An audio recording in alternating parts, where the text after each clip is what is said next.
Alright guys, स्वागत है आपका इस वीडियो में। तो फाइनली आज हम एक न्यू एनिमे शुरू करने वाले हैं जिसका नाम है my friends little sister has it in for me. अब यार ये एक स्लाइस ऑफ लाइफ टाइप की एनिमे है, रोमांस कॉमेडी टाइप, लेकिन असलियत में अगर मैं बात करूँ शॉर्ट फॉर्म में तो इसको कह सकते हो तुम फैन सर्विस एनिमे।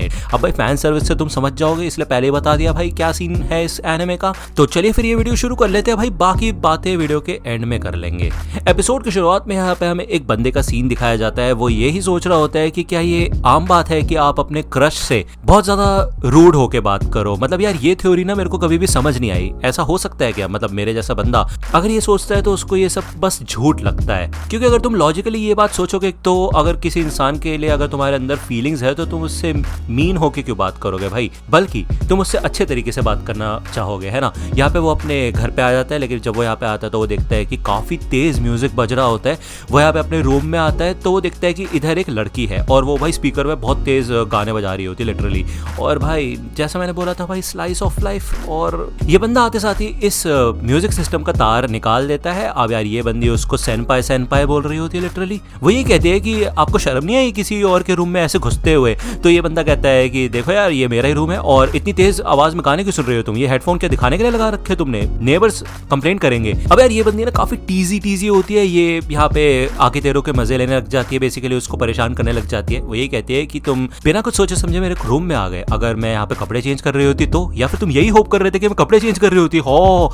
तो यार वो पुलिस को फोन करने की धमकी देती है। तो यार आके तेरे कहता है कि ठीक है कर लो फोन, उससे पहले मैं फोन कर देता हूँ क्योंकि तुम घुसपैठी हो जो कि मेरे रूम के अंदर आ गई हो। तो ये बंदी कहती है कि तुम्हें क्या लगता है कोर्ट में तुम्हारी बात सुनी जाएगी या मेरी? तो यार ऑब्वियसली बात है ये बंदी बहुत ज्यादा चालू होती है और ये काइंड ऑफ बहुत परेशान करती है आके तेरों को। वो यहाँ पे लेट जाती है और भाई यहाँ पे हमें थोड़े विजुअल्स दिखाए जाते हैं। हमें दिखाया जाता है उसने गले में चाबी बांध रखी होती है जो कि वो बाहर निकालती है। आकितेरू कहता है ये चाबी मैंने तुम्हें इसलिए नहीं दी थी, ठीक है, तो निकलो मेरे रूम से बाहर। अब यार ये बंदी कहती है कि मुझे पता है जैसे मैं बाहर जाऊंगी तो तुम इस बेड के ऊपर लेट के स्मेल करने लगोगे, मेरी खुशबू आएगी इसमें से तुम्हें। तो यार यहाँ पे आकितेरू स्प्रे कर देता है और वो कहता है कि मुझे बिल्कुल भी स्मेल नहीं करना, ठीक है ना, निकलो मेरे रूम से बाहर, अपने रूम में जाओ। तो ये बंदी कहती है कि तुम अपनी छोटी बहन से ऐसे बात करोगे? तो आकितेरू कहता है तुम मेरी बहन नहीं हो, ठीक है। तो यार ये बंदी कहती है कि मैं तुम्हारे दोस्त की बहन हूँ, तो इन शॉर्ट में तुम्हारी बहन हुई, है ना। तभी यहाँ पे आकितेरू को फोन आता है प्रेसिडेंट सुकिनो मोरी का। वो ये कहते हैं काफी ज्यादा इंपॉर्टेंट कॉल है तो या तो तुम यहाँ से बाहर निकल जाओ। तो यार ये बंदी कहती है ठीक है फिर मैं चुप रहूंगी। अब लेकिन उसके चेहरे पे ऐसे एक्सप्रेशन होते हैं कि वो बिल्कुल चुप नहीं रहेगी, मतलब कुछ ना कुछ तो पंगे लेगी। वो काफी ज्यादा पचकानी हरकतें होती है इस लड़की की। अब हमें एक काफी बड़ी एंटरटेनमेंट कंपनी के बारे में बताया जाता है जिसका नाम होता है हनी प्लेस वर्क्स, और इसका जो प्रेसिडेंट होता है वो आकितेरू का ही अंकल होता है। अब यार आकितेरू ने यहाँ पे एक एप्लीकेशन डाली थी कि वो काम करना चाहता है इस कंपनी में, लेकिन उसने कोई एग्जाम वगैरह नहीं दिया है जो कि काफी रूड चीज है। और उसका अंकल ये कहता है मुझे ये बात तो पता चल गई कि तुम्हें कंपनीज के बारे में कुछ भी नहीं पता है, लेकिन ठीक है फिर तुम मेरे भतीजे हो तो मैं तुम्हें एक कंडीशन पे ज्वाइन करने दे सकता हूँ, कहीं तुम्हारी कोई गर्लफ्रेंड तो नहीं है?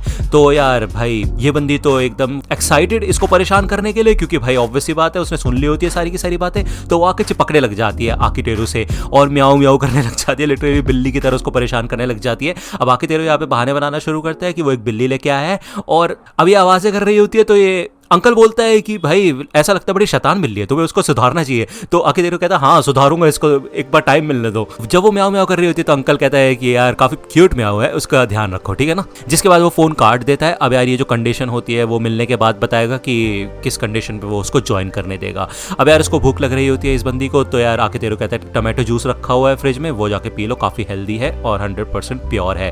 तो ये बंदी यहाँ से निकल जाती है और कहती है ठीक है फिर मास्टर मैं जाती हूँ, आई लव यू, और ये बोल के वो यहाँ से निकल जाती है। दूसरे दिन यहाँ पे हमें स्कूल का सीन दिखाया जाता है। अब आकितेरू यहाँ पे पढ़ने में काफी ज्यादा अच्छा होता है। वो यही कहता है कि ये समय जो होता है ज्यादातर टीनेजर्स अपनी लाइफ को बर्बाद करने में लगा देते हैं, लेकिन मैं यहाँ पे अपने फ्यूचर को सिक्योर करना चाहता हूँ। तभी पीछे से एक बंदा आता है और वो यहाँ पे आकितेरू का बेस्ट फ्रेंड होता है, उसको वो ये नोटबुक देता है होमवर्क कंप्लीट करने के लिए।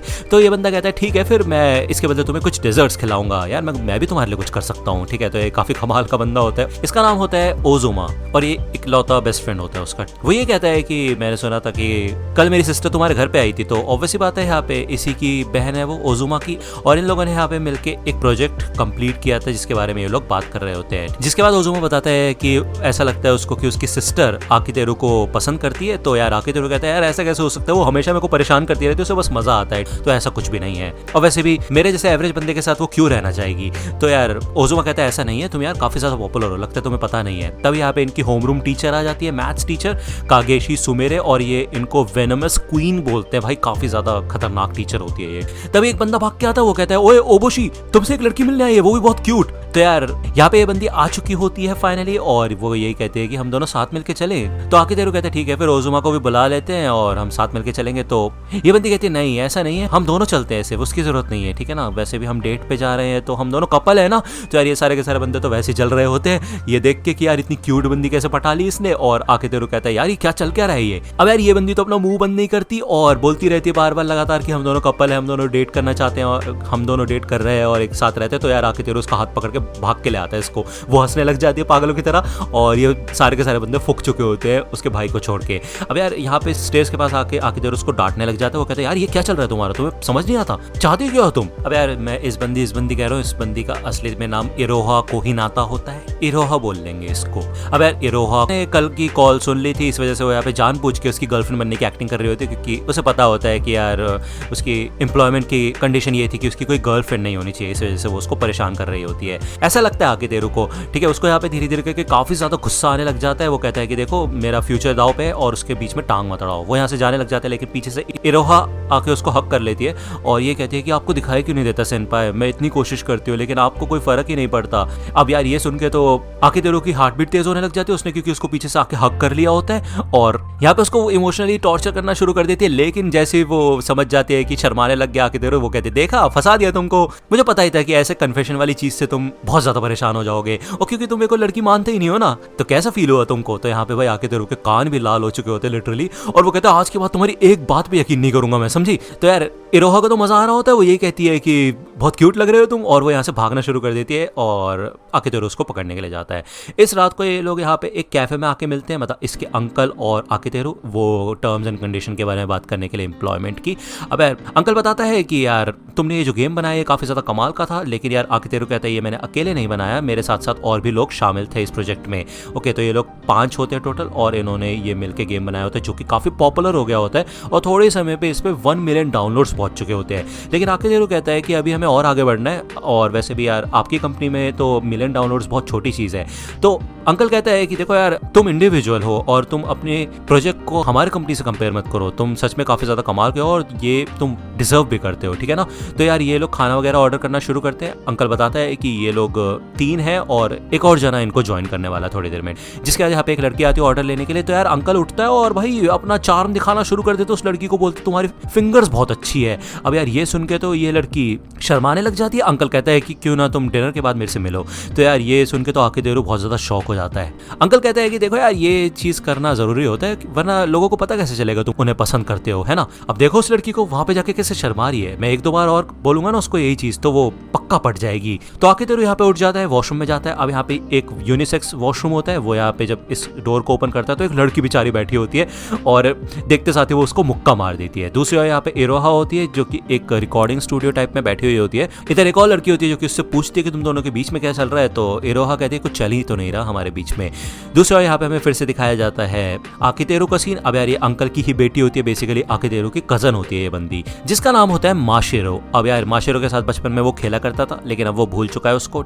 अब यार हमें बताया जाता है कि वो एक ऑल गर्ल्स स्कूल में जाती है और अंकल चाहता है कि आकितेरू उसका फेक बॉयफ्रेंड बने, ठीक है। अब यार ये चीज तो माशिरो को बिल्कुल पसंद नहीं आती, लेकिन अंकल बहुत सीरियस हो जाता है, भाई टेबल पे हाथ वगैरह मार देता है बहुत तेज और वो ये कहता है कि देखो यार इतनी मुश्किल से तो मैं तुम्हें कोएड स्कूल में भेज रहा हूँ और मैं नहीं चाहता वहाँ पे जो मौजूद राक्षस है वो तुम्हारे पीछे पड़ जाए, तो इससे अच्छा ये रहेगा कि तुम्हारा एक फेक बॉयफ्रेंड हो, एक बॉडीगार्ड टाइप जो तुम्हें बचा सके।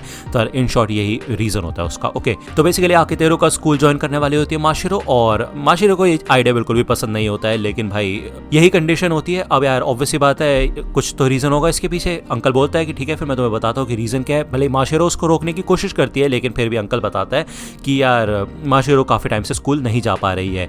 तो यार आकितेरू इनको रोक देता है। वो ये कहते हैं देखो यार मेरे को ये सब जानने की जरूरत नहीं है और मेरे को जानना भी नहीं है, मुझे बस यही इन्फॉर्मेशन चाहिए थी कि तुम मेरे स्कूल में आ रहे हो और कुछ नहीं जानना मुझे। मैं ऐसा इंसान नहीं हूँ जो कि लोगों की लाइफ में ताक झाक करे और अगर यही कंडीशन है मेरी ज्वाइन करने की कंपनी को तो मैं तैयार हूँ। तो यार माशिरो को पसंद नहीं होता ये आइडिया, लेकिन वो यही कहती है अगर फेक बॉयफ्रेंड की बात है तो ठीक है, फिर मुझे भी कोई प्रॉब्लम नहीं है। अब यार यहाँ पे आकितेरो अपना हाथ आगे बढ़ाता है हाथ मिलाने के लिए, लेकिन माशिरो हाथ नहीं मिलाती। वो कहती तुम एक नंबर के ठरकी हो, ठीक है, मेरे से बात करने की जरूरत नहीं है और ऐसा मत दिखाना कि हम दोनों दोस्त हैं। तो अंकल कहता है ऐसा लगता है तुम्हारी खूब पटेगी, लेकिन याद रखना कि तुम बस उसके फेक बॉयफ्रेंड हो। अगर कोई भी हरकत करी तो मुझे शायद समझाने की जरूरत नहीं है कि मैं क्या करूंगा। तो आकितेरो कहते हैं नहीं नहीं, उसकी चिंता मत कीजिए। वैसे भी माशिरो मुझसे एकदम नफरत करती है, और जो लोग तुमसे नफरत करते हैं ऐसा कैसे हो सकता है कि वो तुम्हें पसंद करते होंगे, है ना। तो यार आकितेरो सोचता है कि वो चारों तरफ से ऐसे ही लोगों से घिरा हुआ है करंटली, है ना। तो अंकल कहता है ठीक है, फिर कल से तुम ज्वाइन कर सकते हो। जिसके बाद ये एपिसोड खत्म हो जाता है और भाई इरोहा एंड में कहती है कि अगला एपिसोड जरूर देखना। तो ठीक है, देखना भाई देखना। एनीवे ये अब मुझे बताना कमेंट सेक्शन में तुम लोगों को कैसा लगा। अभी कल या परसों इसका नेक्स्ट एपिसोड आ जाएगा, वो एपिसोड और डालूंगा। उस पर जैसा रिस्पॉन्स रहेगा उस हिसाब से डिपेंड करेगा कि हम ये एनिमे कंटिन्यू करते हैं या नहीं। अब काफ़ी सारी नए एनिमे, एटलीस्ट 3 एनिमे मैं दोनों चैनल्स के ऊपर शुरू करने वाला हूँ, नहीं, और उसके ऊपर अच्छे से अच्छा रिस्पॉन्स दिखाने की कोशिश करना। वीडियो पसंद आई हो तो लाइक करना, सब्सक्राइब कर लो अगर चैनल पे नए हो तो। मिलता हूं आपसे अगली वीडियो में, तब तक के लिए गुड बाय।